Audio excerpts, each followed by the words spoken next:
Victory gospel search விடுதலையின் சுவிசேஷ சபை வழியாய் உங்களுக்கு கிருபையும் சமாதானம் உண்டாவதாக. இன்று தேவன் உங்களுக்கு தரும் ஆவிக்குரிய வார்த்தை என்ன அப்படின்னா, மத்தேயு 7:6, அசுத்தமானதை நாய்களுக்கு கொடாதேயுங்கள், உங்கள் முத்துக்களை பன்றிகள் முன் போடாதேயுங்கள், போட்டால் தங்கள் கால்களால் அவைகளை மிதித்து திரும்பிக் கொண்டு உங்களை பீறி போடும்.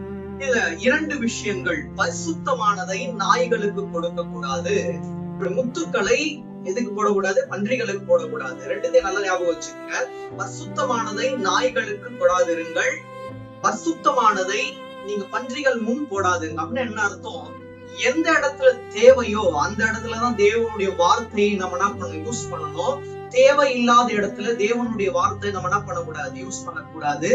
எது தேவையான வார்த்தை, எது தேவையற்ற வார்த்தை என்று தேவனே என்ன பண்ணுவார், உங்களுக்கு தெளிவாய் அவரே உங்களுக்கு ஜெபத்தின் மூலமாய் உங்களை வழி நடத்துவார். நீங்கள் உங்களுடைய இருதயத்தை என்ன பண்ணணும், தேவனுக்கு என்று செலுத்தணும். நீங்கள் நாய்களை போல இருக்கக்கூடாது, பன்றிகளை போல இருக்கக்கூடாது. இங்க நாய்கள் பன்றிகள் அப்படின்றது பிசாசை குறிக்கிறது.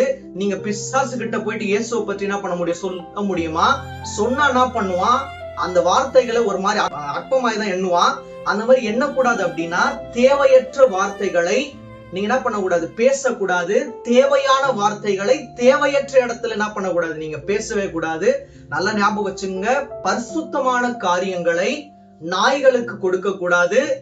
2வது விஷயம், அதாவது முத்துக்களை பன்றிகள் முன் போடாதிருங்கள். இந்த 2ஐயும் நீங்க கடைபிடித்து வாழ்ந்தால் பரிசுத்தமான வாழ்வுல இன்னும் தேவன் உங்களை பரிசுத்தமாய் வழிநடத்த வல்லவராய் இருக்கிறார். தேவன் தாமே உங்கள் யாவரையும் ஆசீர்வதிப்பாராக. ஆமென்.